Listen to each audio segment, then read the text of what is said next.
First, I did some reading about it. I found a lot of great advice on how to quit smoking and picked out the ways I thought would work best for me. I started by setting a quit date.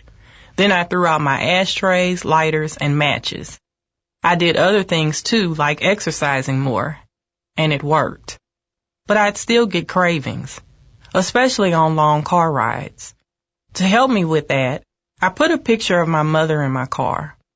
She died of lung cancer from smoking cigarettes when I was only 16. Now I have a 16-year-old daughter.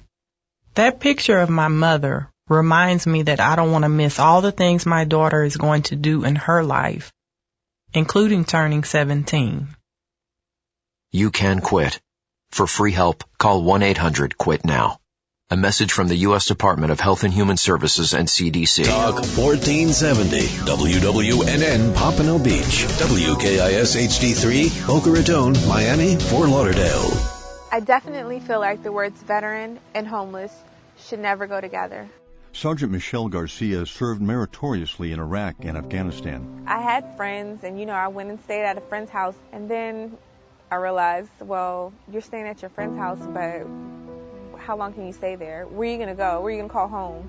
Lieutenant Richard Stokely took the skills he learned in Vietnam and put them to use as a paramedic. But after they left the service, these veterans had problems with homelessness. Michelle lost all her savings, and Richard battled alcoholism for years. It started taking me down, all the way down to the point where I lost my family and I ended up homeless. A simple phone call to 877-424-3838 put them in touch with the Department of Veterans Affairs. If you are a veteran in need, or you know a veteran who is homeless or at risk of being homeless, call 877-424-3838 or visit va.gov/homeless. AM 1470 WNN, with more of what you need to know. Here are the latest from Invite Health with Jerry Hickey, weekdays at 9 on AM 1470 WNN. Attention men, the Office of Dr. Matthew Leaf is conducting clinical research on men with low testosterone and symptoms of low energy, low sex drive, or ejaculation issues. To find out more, call 954-755-3801. Once again, if you have or think you might have low testosterone and any of the symptoms described, call 954-755-3801. You may be compensated for your time, and all study-related blood work, examinations, and testing is included. So call 954-755-3801 to find out more about the low testosterone studies. When it comes to getting the word out about your business, radio is second to none. Here you are listening to talk radio right now. Imagine if the message you heard was about your business and why customers should choose you over your competitor. Isn't that what you need to help get to or stay at the top? Right now, right here on this Beasley Broadcast Group station, there are rare opportunities for you to do just that. Learn how you can be on the radio doing your own show about your business. And get those phones ringing. Call 561-997-0074. That's 561-997-0074. Take that small step to big prosperity. Now, call 561-997-0074. AM 1470 WNN. Listen live at wwnnradio.com and like us on Facebook. Search AM 1470 WWNN. The opinions expressed on the following sponsored program are strictly those of the host, guests, and callers, and not necessarily those of the station, its staff, management, or sponsors. Welcome to the Golf and Travel Show, the place to fine-tune your swing, dress for the course, club, or cruise, and get tips on the best places to play and stay at the right price. Vacation or staycation, host Dan Shub, along with his expert co-hosts and guests, will tell you where to go. To play golf and vacation, that is. Now, here's Dan.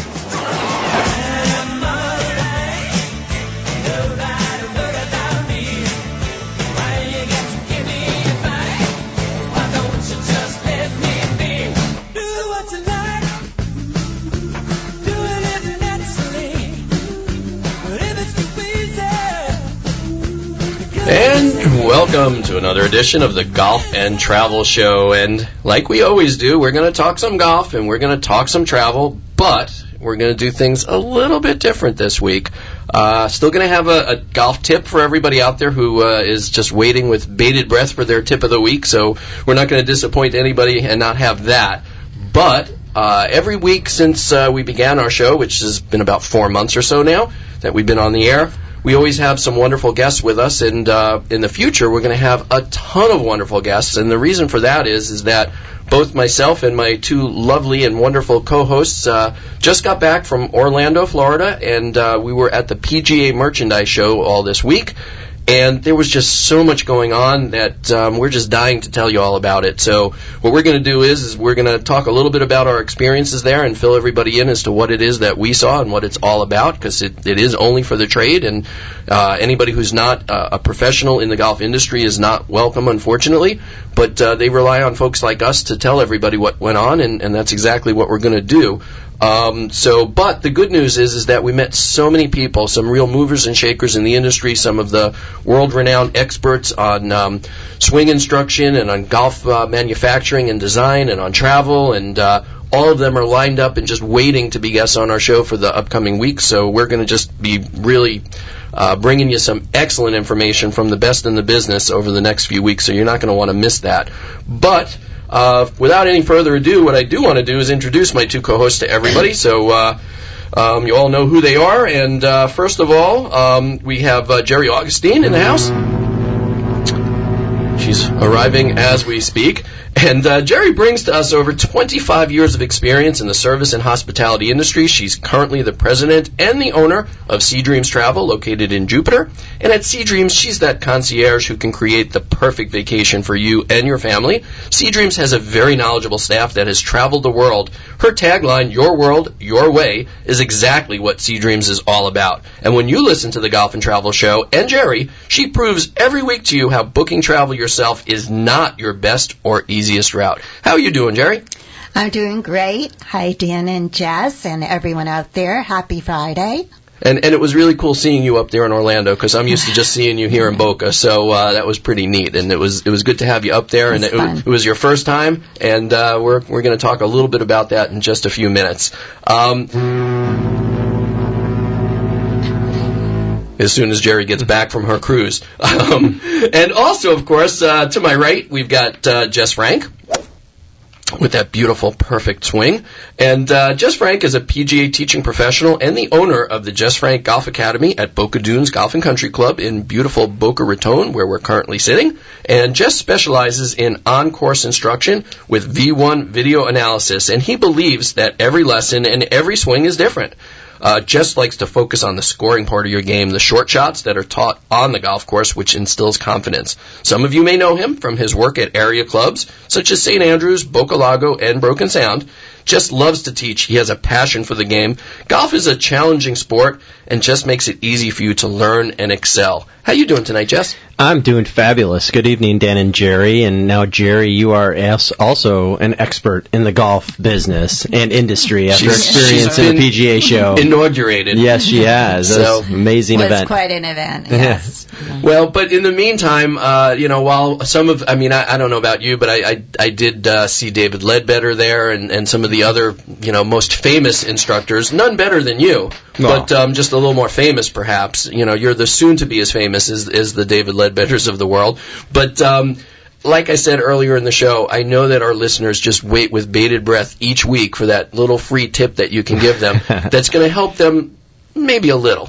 Well, not all the way, because, to do that, they really got to get down with you and get the full lesson. Exactly. But what do you got? What words of wisdom do you have for the listeners tonight? Well, first of all, I just, watching the sunset here in the beautiful, area of Boca Raton, Florida, it was amazing, and we're so lucky to be down here. After being in Orlando, Orlando's nice, but Boca Raton is gorgeous. It's a little chilly, but it works, and, this is the perfect time to play golf and work on your game. And sorry to all the folks that are listening, on the streaming feed on the website, and maybe you're up north right now where they're getting They're just having a rough winter. Yeah, I saw 9 degrees in Chicago, so it's good. You know, you can work on your game still when it's cold out, but it's not the same. It's not the same to be outside and experience it like But we did love here. when those other folks up north come and visit us. Absolutely, we need them down here, and that's a great part, and enjoy it, and teach a lot of snowbirds, so that's a nice thing. And one of the, you know, I always like to give my weekly tip, and it was a wonderful experience at the PGA show, and in fact, I did run into some old friends, and I have met David Ledbetter before, and what a nice, genuine man, and Butch Harmon, and Annika Sorenstam. Yeah, I bumped into Butch as well. Yeah. So, but really, what I'd love to talk about tonight, and I did see it in a really nice presentation by the Titleist Performance Institute, and they talked about posture and how the core of your body is so important in striking the golf ball and setting yourself up with proper balance. What I find remarkable, listening every week to your tips, there are so many important tips that you have that have almost nothing to do with the actual act of swinging. I mean, it's before you even think about swinging the club. There are a lot of important things that you really need to do, or that swing just won't be right. Yeah, and it's pre-shot. I mean, you know, you don't have to have anything perfect in this game to play well. There's been so many players that have played with all different stances, all different postures, you know, all different ball positions and swings, and that's what makes this game so unique, is that you can put your own spin on it, your own characteristic. Your own spin on it. I got that. No pun intended. But yeah, and if you can set up really well, and they've found through testing that when you set up to the ball correctly, it does give you a better opportunity to hit the ball more straight, more solid, you know, farther, and just be more consistent, which is something that we're all searching for. And so what I found is that, you know, you don't want to be, when you're setting up to the golf ball, you don't want to be rigid and stiff. You want to have some motion. You want to have some movement. And all the great players, if you saw, you know, if you ever watched Lee Trevino step into a golf ball, he always had a left foot, right foot stance, and then he'd hit. So he built up some motion.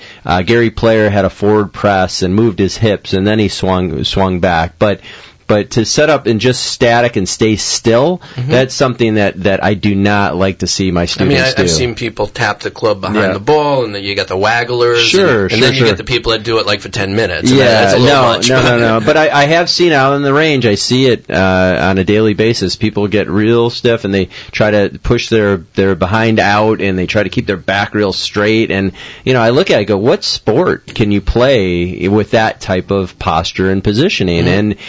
And you can't play golf that way either. I mean, you have to be set up athletically. I always like to compare it to how a shortstop fields a ground ball. A shortstop, a basketball player, that ready position is similar in many sports. Or how the quarterback is waiting for the ball to be snapped from center. Sure. I mean, you want to be balanced. You want to have the weight kind of in the middle of your feet. You want to be, you know, you want to tilt from your hips a little bit. You want to have your arms hanging relaxed, you know, from under your shoulders. You don't want to be reaching for the ball. You don't want your hands real close to your body. So you want to, what it does is it sets you up for a good motion, and it sets you up for the fact that you can swing your arms and be free. And so if you're tied up real tight, you know, if there's a lot of tension going on, it's just not good for the consistency part of the game. So, right. Yeah. But you know, what I really liked about the Titleist Performance Institute is how they talked about how you can you know, actually kind of brace your midsection and use your core, and that's really, really important in the golf swing. So I enjoyed that, and you know, anytime you're in good posture, and it comes, you know, a lot of the consistency in golf comes before you even strike a golf ball, like you were saying, comes from your pre-shot routine, comes from focusing on your target, comes from setting up correctly, ball position. And if you just focus on those things and get rid of all the other, you know, crazy thoughts that, you know, people have filled your head with about keeping your head down, your left arm straight, you know, you're going to have a lot more success on the golf course. Well, I think that's well said, and again, the key, I think, is relaxation as well. If you're too tense, you know, you got a problem. And I know it's a difficult game, and there's a lot to focus on and concentrate, but once you start to get that tension, I think it's a slippery downhill slope from there. Yeah, and Annika Sorenstam, who I had a chance to meet again. I've had a chance a couple times to meet her, and she is such a wonderful lady. And she teaches up in Orlando as well. She's got an institute up there at Reunion. She's got the Annika Academy, and she talks about her sister. And she talks about, once you're in the play box, then you're good to go, and you can't think about, where your club is, where your left arm is, where you're, setting up to it. You gotta play as a reaction sport, and I think if people do that, they will definitely be a lot more successful on the golf course and focusing on the target. One of the things I love to do with my juniors is set up tin garbage cans out there, and I've posted this on my Facebook before, and you can see you're chipping into the tin garbage cans, or you're trying to hit the lid of the garbage can, and yes, it makes a big sound, but it gives good feedback. You strike the ball solid, and you don't think about all the other distractions that you could in the game. So this is something that, focusing on target, good balance, good posture, and you're going to be a little more consistent. And Jerry's head is spinning from all this information, but it's good information for you. Yeah, well, and Jerry's going to be successful because we'll keep it simple for her. So there you go. Yeah. All right, well, I think it's time to take our first break. So what we're going to do is take a second and then come back with a little bit more, and we'll start talking more specifically about the things that we're seeing at the PGA Merchandise Show. So stay tuned.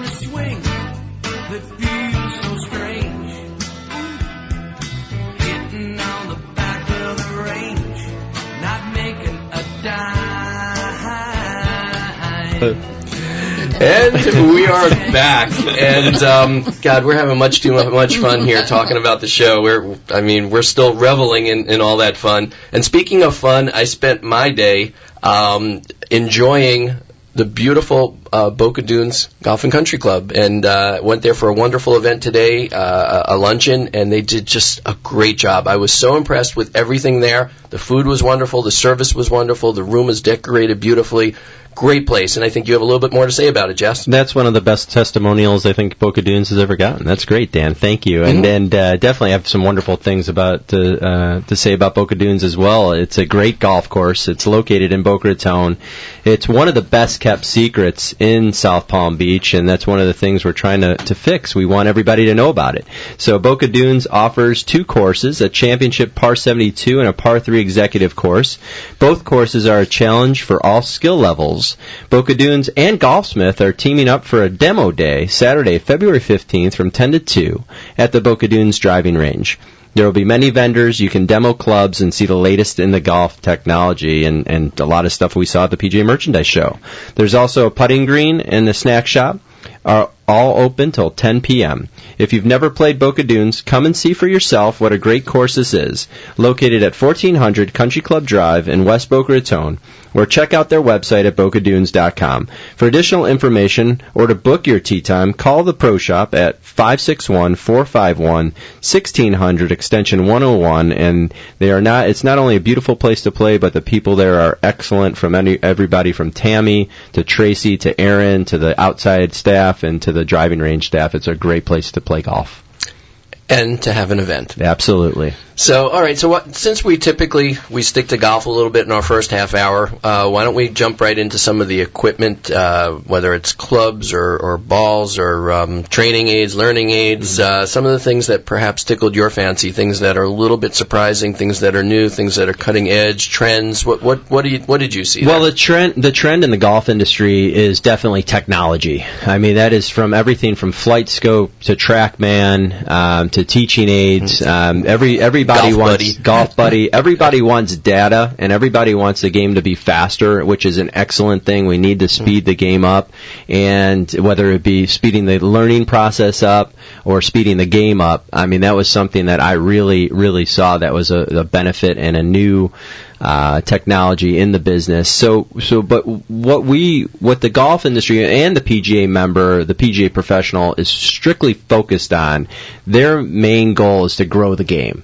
And so this means that, because over the past years, this has been something that's been very troubling to the game of golf. And every game goes through this cycle. There was a big push for golf when Tiger came on, and then, after the economy kind of went down a little bit, we lost close to 6 million golfers, and it might even be more than that. So we got to find them. We have to find them, and that's one of the jobs of the PGA Pro. And what we love is the fact that all the different manufacturers are coming together to help make the game more fun. And the leader of this group is definitely Mark King, who's the CEO of TaylorMade. Yep. And he is thinking outside the box and being creative. And one of the words, the buzzword that he pushed forward is being positively disruptive. And how can we make the game more fun to the fringe players, to bring them in and have them just get them to the golf course? And so in the TaylorMade booth with Adams and Ashworth and Adidas, the giants of the golf industry. Yes, the castle, the kingdom as they call it as well. It was like a convention center inside the convention center. Oh my, they had their own little section, and it was awesome in their technology. But what I loved about it is that Mark King just is pushing the envelope of the golf industry, and what they've come up with is a program called Hack Golf, and it's kind of a fun name because we all go out and hack around. And they have a 4-club system with 15-inch cups, and there's no rules. It's like, go out, just come out, play golf in any which way possible. And that was really something that I really liked, I embraced, and something that I'm hoping that Boca Dunes will definitely take advantage of to draw some new players out. Now, when I was in their booth, I did see some pretty interesting technology. For one, the shoes are just getting lighter and lighter in weight. They weigh almost nothing now. A lot of the shoes are, shoes that you can wear indoors, outdoors, on the golf course. They got the permanent, cleats instead of spikes, so that you can wear them anywhere. And I was very impressed with that. A lot of, memory foam kind of technology, so you feel like you're, laying in your bed or whatever for your feet. Your feet can go to sleep, I guess. I don't know. Yeah. But very, very comfortable. And the other thing that I noticed that really struck me was their new driver, which is adjustable, but it's got like a little switch or something on it, a little slide lever or something to change the weighting on it. Yeah, the SLDR technology that they have is, TaylorMade has always been the leader in movable weight technology. They came out with it first in 2004. And everybody followed. And then everybody followed. 2010, a lot of the companies jumped on board. But the movable weight technology, what they found is that by moving the center of gravity lower and forward instead of lower and back like they used to, basically takes the spin rate way down. And so what they found is that with, spin rate is one of the things that helps launch the ball in the air. So if there's not enough spin rate, they have to add loft. And so their push now and their marketing is called Loft Up. And so a lot of tour players who normally played an 8-degree driver are now going up to 10, 10.5, even 11 degrees in a driver, because they've found that the optimal launch angle and spin rate for somebody who wants to get as much distance as possible is 17 degrees of launch and 1,700 RPMs on the spin rate. And that's something that TaylorMade is pushing forward and pushing towards, and they have found that this is the way to more distance. So it's very interesting, and that's just one of the, one of the theory. One of the theories. But without striking the ball solid on the club face, so it's a combination, I think, of good instruction and proper club fitting and having the right equipment in your hands for every level of golfer.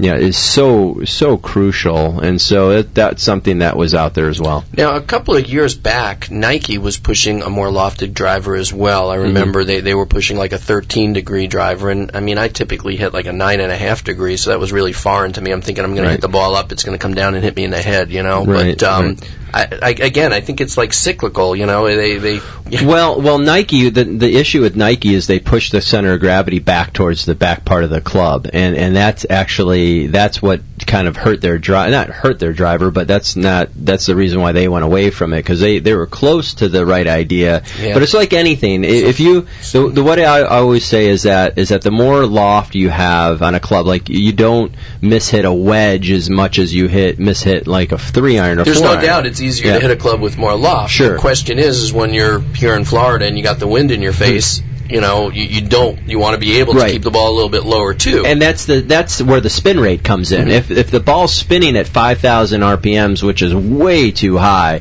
which is what most drivers spin the ball at, then that's a problem. But that's why TaylorMade wants to drop the spin rate to 1,700, loft it up to the launch angle of 17 degrees, which is going to give you maximum, the proper launch conditions and characteristics.